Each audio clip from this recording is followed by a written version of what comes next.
다음 주에 열릴 김민석 국무총리 후보자 인사청문회를 앞두고 정치권 공방이 격화하고 있습니다.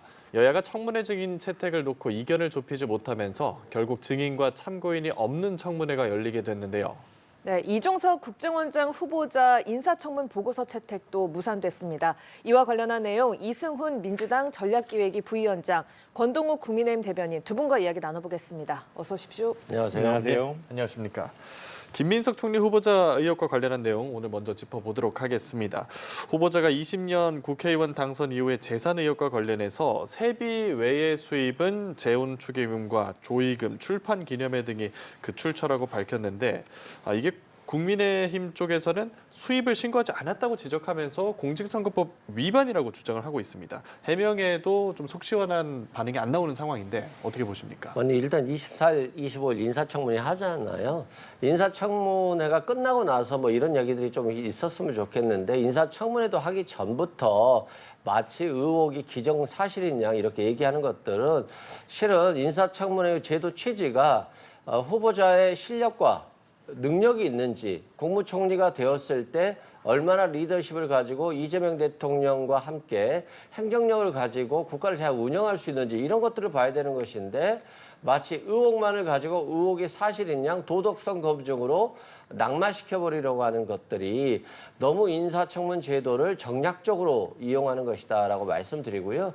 24일, 25일 청문회 과정에서 국민의힘이 의원들이 정말 준비를 잘 한다라고 한다면 뭐 김민석 후보자가 실력이 부족하다라든가 또는 도덕성 검증에 있어서 후보자로서의 전혀 인정할 수 없다라든가 이런 것들을 본인들이 국민을 납득시키면 되는 것이거든요. 근데 청문회도 전부터 낙마하라, 그만두라 이렇게 하는 것들은 너무 정략적이고 지금 이번에는 계엄 사태를 계기로 대통령의 탄핵을 이유로 인수위 없이 대통령이 임명됐잖아요. 그렇다고 한다면 기간이 없기 때문에 지금 국무총리가 공석이고 국무총리의 역할도 하면서 인사청문 준비도 해야 되는 것이고 또 새로운 장관도 임명해야 되는데 마치 무조건 그냥 낙마하라고 하는 것들은 새 정부 출범에 굉장히 부담을 주고 국정 운영에 부담을 주는 것이기 때문에 이런 부분들은 국민의힘도 좀 자제하는 게 좋겠다 싶습니다. 예, 청문회까지 말씀하신 대로 아직 시간이 좀 남았는데 계속해서 의혹 제기가 연일 좀 얘기가 나오고 있거든요. 어떤 이유일까요?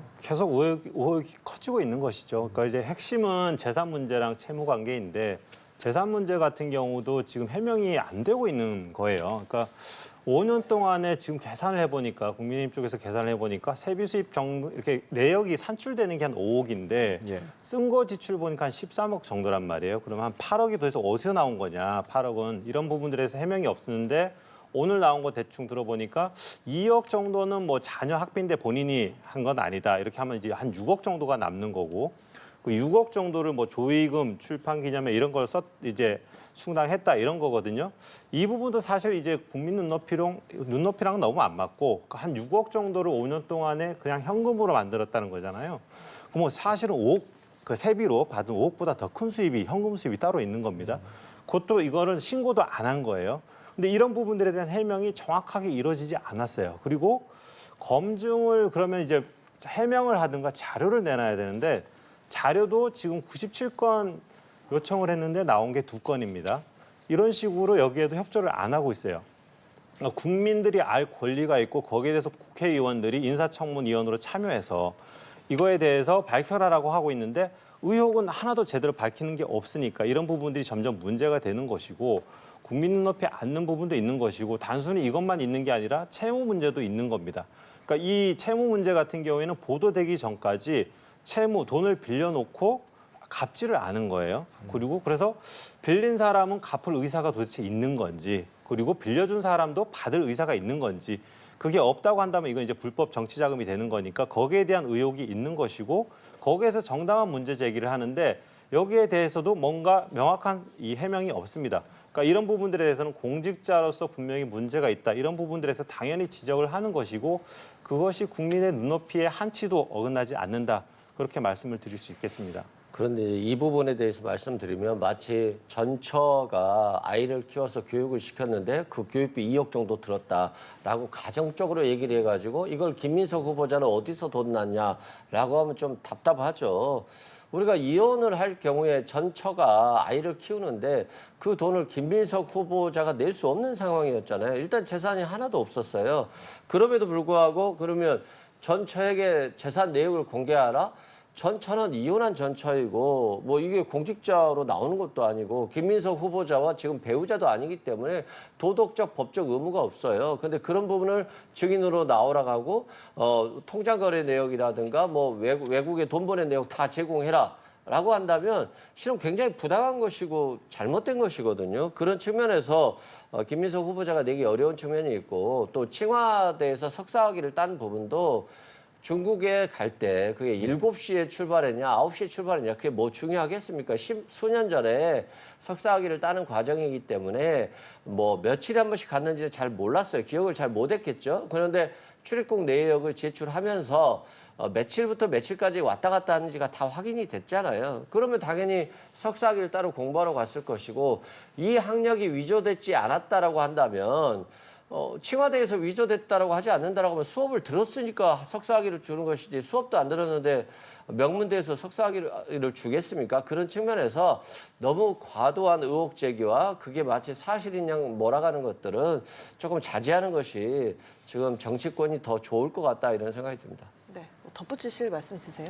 일단 뭐 후보가 이렇게 설명하는 부분들은 지금 누락이 많아요. 그런 부분들에 대해서 이게 명확하지 않은데 이제 이런 부분들에 대해서 그리고 뭐 증인 부분도 핵심 증인 강모 씨 나오면 나오겠습니까? 제가 보기엔 안 나올 거예요. 그러니까 이런 부분들에 대한 핑계들을 대면서 차일피일 미루는 이런 부분들은 전 문제가 있다고 보는 게 이게 인사청문회가 국회의원들이 대신하는 거지만 국민들이 사실 검증하는 거를 대신하는 거거든요.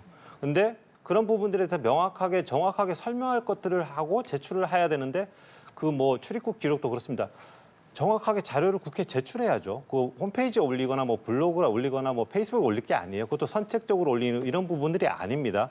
그렇게 해서 청문회가 이루어지지 않아요. 절차가 있고 과정이 있는데 그런 부분들 다 무시하고 개인적으로 선별적으로 자기 하고 싶은 말하고 그다음에 불필요한 것들 자기가 불리하다고 생각하는 것들 안 내놓는다. 그거는 국민들에 대한 예의가 아니죠. 그리고 청문회 절차를 무시하는 거고 또 요식행위로 만드는 겁니다. 그런 부분에 대해서 굉장히 심각한 문제가 있다 이렇게 생각을 합니다. 네, 의혹과 관련한 두 분의 의견 먼저 듣고 왔고요. 자, 다음 주에 있을 김민석 국무총리 후보자 인사청문회를 앞두고서 여야의 대치가 가팔라지고 있습니다. 먼저 여야의 목소리 듣고 와서 대담 이어가겠습니다. 큰 문제가 논란에 대응하는 김민석 후보자의 자세와 태도에 있다고 생각을 합니다. 표적수사니 검찰의 조작인이 운운하고 있습니다. 이런 행태를 도대체 누구한테 배웠는지 모르겠습니다. 겁먹은 개가 더 크게 짖는다라는 말처럼 아니면 말고식으로 온갖 의혹을 요란하게 던지고 있습니다. 네, 국민의힘에서는 규탄 대회도 열었고요. 또 김민석 후보자를 향해서 의혹 종합 선물 세트다, 지명을 즉각 철회하라 이렇게 목소리를 높이고 있는데요. 반면에 민주당에서는 청문회에서 다 소명할 수 있는 의혹들이다, 과도한 정치적 주장이다라고 맞서고 있습니다. 좀 이러한 여야 대치 상황은 좀 어떻게 보고 계세요?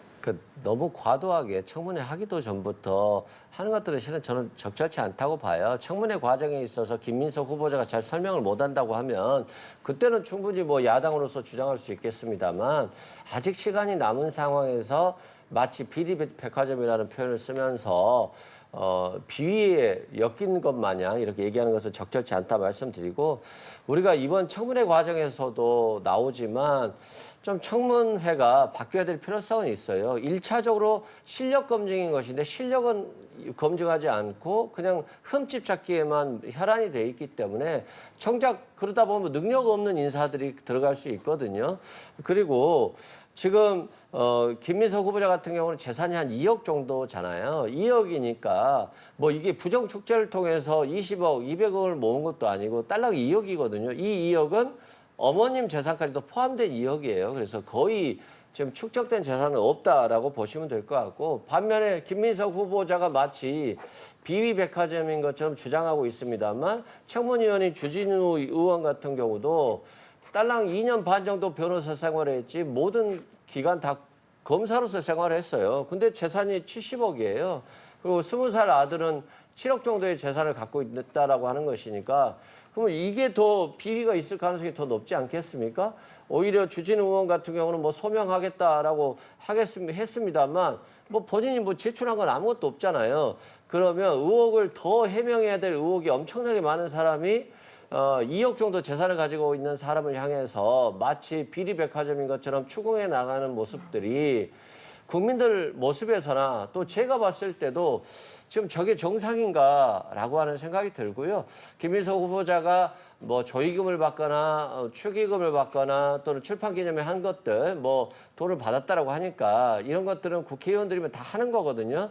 그렇다고 한다면 그 출판 기념회 등에서 돈을 받은 것이 얼마이고 그리고 어떻게 사용했다라고 하는 것을 청문회 과정에서 설명을 하고 여기에 대해서 국민의힘이 비판하면 되는 것이기 때문에 너무 과도하게 정치적으로 주장하고 청문회 하기도 전부터 낙마해라 라고 하는 것들은 이제 이재명 정부가 막 탄생했는데 저주와 같은 말이다. 이건 국가에 도움이 되지 않는다라고 말씀드립니다. 네, 앞서 현재 의혹 소명에 누락이 많다라는 이야기를 해주셨었는데 뭐 지금 청문회 때 검증 기회가 어차피 있지 않겠느냐, 좀 과도하다라는 말씀해 주셨거든요. 권 대변인께서는 여야 대치 상황 어떻게 보세요? 일단 검증하려면 자료를 제출해야죠. 그리고 이제 소명도 이제 중간중간에 해야 되는 거고 그런데 저는 소명이 안 될 거라고 봐요. 왜냐하면은 지금 태도를 보면 알 수가 있어요. 김민석 후보자 같은 경우에 이제 이런 문제 제기를 초반에 채무 관계에 대한 문제 제기나 의혹 제기가 있으니까 갑자기 과거에 있었던 불법 정치자금 사건을 꺼내면서 표적 수사였다라고 얘기를 해요. 이 본질을 벗어난 대답이거든요. 그리고 표적 수사라고 하면은 이 문제 의식이 본인은 이제 이걸 문제가 없다고 생각하는 거예요. 그러니까 그게 이제 수사가 잘못된 거지 나는 죄가 없다는 식으로 법원에서 판결 난 부분에 대해서 그렇게 해석을 해버리는 문제가 있는 것이죠. 그러니까 본질을 비껴난 대답을 하는 게 이제 하나의 또 그런 방증이 될 수가 있고 더 지금 말이 안 되는 상황은 청문을 받아야 되는 사람은 김민석 후보자예요. 청문위원인 주진우 의원이 아닙니다. 근데 주진우 의원 보고 무슨 해명하라 이런 문제들을 그러니까 화살을 딴 데로 돌리는 거죠. 이런 부분도 서명이 안 되니까 나오는 저는 행동이라고 보고 민주당에서 지금 결정적으로 봤을 때 인사청문회법 개정안을 지금 꺼낸 이유도 저는 그거라고 봐요. 이게 만약에 해명이 안 됐을 경우에 이런 부분들에 대한 부담을 덜기 위해서 미리 예비해 놓는 것이다 이렇게 보고 있거든요. 그러니까 그런 측면에서 본다고 하면은 제가 봤을 때는 지금까지 해명이 안 됐다고 한다면은 뭐 24일, 25일 그때 해명이 잘 될까 하는 의문은 들고 또 그런 부분들에 있어서는 저희도 지켜봐야 되겠지만 가능성은 그러니까 국민들이 원하는 그런 속 시원한 답을 정확하게 할 거다 그렇게 지금 보이지는 않아 보입니다. 예. 이런 가운데 청문회 증인 참고인 채택이 불발됐는데 오늘 여야가 막판에 협상을 시도했지만 합의가 이루어지지 않았거든요. 그렇죠. 좀 아쉬운 부분이고요. 원래 5일 전까지는 소환 통보를 해야 되거든요. 그래서 5일 전까지 소환 통보를 했음에도 불구하고 출석하지 않는다라고 한다면 형사처벌 규정이 적용돼요. 근데 5일이 넘어갔기 때문에 형사처벌 규정이 적용될 수가 없어서 결국 출석하지 않으면 방법이 없는 거예요. 예. 그래서 여야 합의는 저는 될 거라고 봅니다만 증인에게 강제할 조항이 없기 때문에 사실상 어떻게 될지는 예상할 수가 없을 것 같다. 그래서 청문 과정이 좀 정상적으로 운영될 수 있도록 지금이라도 여야가 합의하는 게 맞다라고 말씀드리고요. 우리가 전 정부 탓을 실현하면 안 되거든요. 윤석열 정부 때도 문재인 정부 탓 한 3년간 하니까 정말 듣기 싫더라고요. 그런데 이준석 방통위원장 등 인사청문회 과정에서도 정말 정보 같은 거 제출 안 했어요. 뭐 거의 제출 안 했습니다. 그리고 청문 보고서 채택이 안 됐어도 다 윤석열 전 대통령이 임명을 했었죠. 그런 부분은 생각하지 않은 채 이제 여당만 비판하는 것에 대해서는 국민의힘이 굉장히 적절치 않다라고 말씀드리고 반면에 또 야당이었던 민주당도 그 당시에 비판을 많이 했었어요. 그런 측면에서는 청문회라고 하는 것들은 결국 국회의원들이 질문을 하는 것이지만 국민들이 바라보는 거 아니겠습니까? 그러면서 국민들의 민심이 결국 후보자를 채택하는데 또 불채택하는데 상당한 영향을 끼치는 것이기 때문에 24일, 25일 아직 기간이 남아있기 때문에 김민석 후보자도 좀 더 성실하게 답변하려고 노력하고 국민의힘도 좀 냉정하고 공정하게 그리고 너무 비이성적이지 않게 좀 합리적인 질의와 응답이 이어졌으면 하는 바람이 있습니다. 예. 아무래도 증인이 만약에 없이 진행이 되면 청문회 내용이 좀 아쉽지 않겠습니까? 그런 측면이 굉장히 강하죠. 그러니까 증인 제가 봤을 때 증인이 없었던 청문회는 거의 없었던 것 같거든요. 그러니까 이럴 경우에는 이게 맹탕 청문회 또 뭐 요식행위로 이제 전락한 청문회 이런 비판들이 나올 것이고요. 그런 부분에 있어서는 오히려 국민적인 여론들이 안 좋게 좀 작용할 가능성이 저는 크다. 김민석 후보한테도 이게 좋은 상황은 아니다. 그래서 되도록이면 합의하에서 증인을 채택하는 게 후보자를 위해서도 좋고 또 국민들이 이제 분명히 권리가 있습니다. 이 부분들에 대해서 우리가 앞으로 우리 국정을 책임질 국무총리 후보자가 어떤 사람인지에 대해서 알고 판단할 권리가 분명히 있다고 보기 때문에 그런 부분을 충족시키기 위해서라도 어떻게 보면 이 증인 문제는 좀 더 여야가 심사숙고해서 반드시 합의해서 처리했으면 하는 바람입니다. 네, 김 후보자 인사청문회 24일, 25일 이틀간 열릴 예정인데 좀 어떻게 흘러갈지 지켜보도록 하겠습니다. 자, 한편 이미 인사청문회를 치른 이종석 국정원장 후보자에 대한 인사청문 경과보고서 채택이 국민의힘의 반대로 무산이 됐습니다. 이에 대해서 민주당은 국민의힘에 일방적으로 회의를 취소했다라고 이야기를 했고요. 국민의힘에서는 후보자의 대북관에 해소되지 않은 의혹이 있다라고 이야기를 했는데 좀 이 사안은 좀 어떻게 보십니까? 그러니까 이게 너무 청문회를 정략적으로 운영하는 것 중에 하나예요. 야당 간사가 거의 여당 간사하고 협의해서 채택할 것처럼 했습니다만 갑자기 무산됐거든요. 그리고 회의 일정이 취소됐는데 이 핑계가 뭐냐면 지도부, 야당 지도부에서 그런 지시가 내려왔다 이런 얘기가 있어요. 그러면 정작 청문위원들이 통과시키려고 하는 것들을 정치적으로 이용하기 위해서 취소시켜버린 것이기 때문에 굉장히 부적절하고요. 또 김민석 후보자에 대한 인사청문회와 연계하려고 하는 것 같아요. 그래서 여당 대표, 야당 대표, 원내대표 등이 이제 이재명 대통령과 함께 만찬이 예정되어 있지 않습니까? 그때 이제 이런 문제를 제기하면서 김민석 후보자에 대한 낙마를 공개적으로 좀 요구할 것 같은데 대통령이 여야 얘기도 들어보고 또 외국에 이번에 정상 외교를 하고 왔잖아요. 그럼 G7 정상회의의 결과도 설명하고 인사청문회 과정에 있어서도 지금 장관들을 임명해야 되니까 이번에 총리 부분에 있어서 좀 불만이 있더라도 좀 인정해 주십시오라고 할 건데 거기에다 대놓고 나 못하겠습니다라고 대판 싸워버리면 결국 이게 대통령과 야당이 만나는 것들이 점점 멀어지고 결국은 여야 협치가 안 되는 거거든요. 그래서 어떤 액션을 위해서 어떤 대통령과의 만남을 이용하기 위해서 이렇게 정략적으로 운영하는 것들은 조금 주의하고 정권 초기이기 때문에 발목 잡기보다는 장관을 임명할 수 있도록 빨리 총리를 인준해 줄 수 있도록 좀 협조해 주는 게 또 국민들 보기에도 굉장히 좋지 않을까 싶습니다. 예, 왜 합의를 해놓고 일방적으로 취소를 하느냐, 묻히기마다 이런 이야기를 하거든요. 어떻게 생각하세요?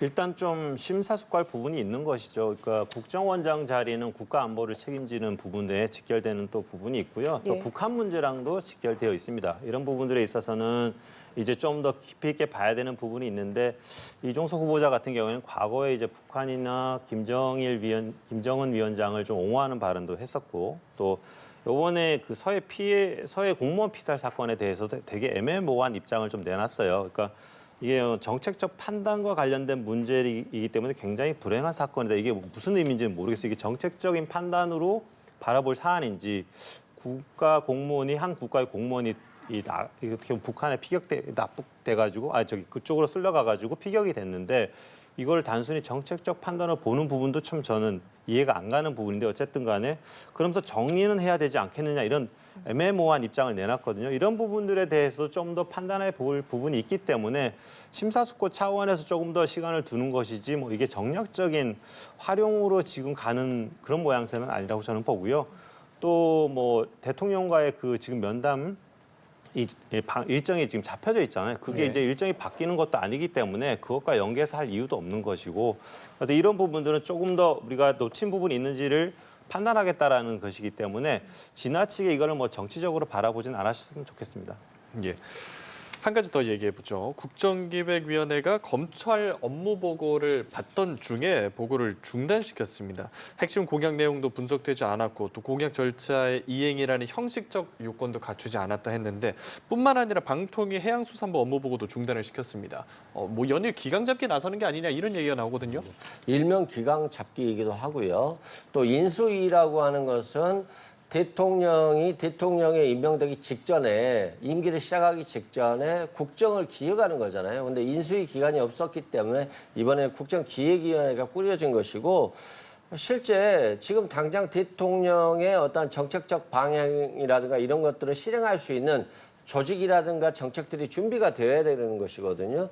근데 검찰 같은 경우는 과거 야당에 대한 표적 수사, 편파 수사 그럼에도 불구하고 윤석열 전 대통령과 그 부인인 김건희 여사에 대해서는 전혀 수사가 하지 않았고 그래서 검찰 권력이 윤석열 전 대통령의 사병처럼 운영되는 것 이걸 국민들이 너무나도 많이 봐왔기 때문에 오히려 검찰 독재를 해소하기 위해서는 어떤 정권이 되더라도 공정하고 제대로 된 수사를 할 수 있도록 좀 만들어야 될 것이다. 그래서 수사권과 기소권을 분리해야 되는 거 아니냐라고 하는 안들을 내놓았었는데 검찰이 제시한 안에는 이제 전혀 그런 것이 없었다는 측면에서 검찰이 국민 눈높이에 맞춰서 개혁할 의지가 있느냐 이에 대한 어떤 비판적인 시각이 있었던 것이고요. 예. 또 방송통신위원회도 이진숙 방통위원장 한 명이잖아요. 정말 부끄러운 거예요. 대한민국의 방송통신의 독립성을 갖춰야 될 방송통신위원회가 윤석열 전 대통령이 임기 동안 야당이 추천한 인사를 임명하지 않으려고 하다 보니까 결국 2인 체제로 있었고 2인 체제로 자기들 하고 싶은 대로 마음대로 하려다가 법원에 제동이 걸려서 결국에는 지금 이진숙 방통위원장 혼자 남은 거예요. 그래서 뭐 자업자득이다 말씀드리고요. 이제 해수부 같은 경우는 정보 보고를 했는데 그 보고 자료가 미리 유출됐다는 측면에서 좀 기강이 해이해졌다라고 하는 측면에서 이제 회의가 중단된 것인데요.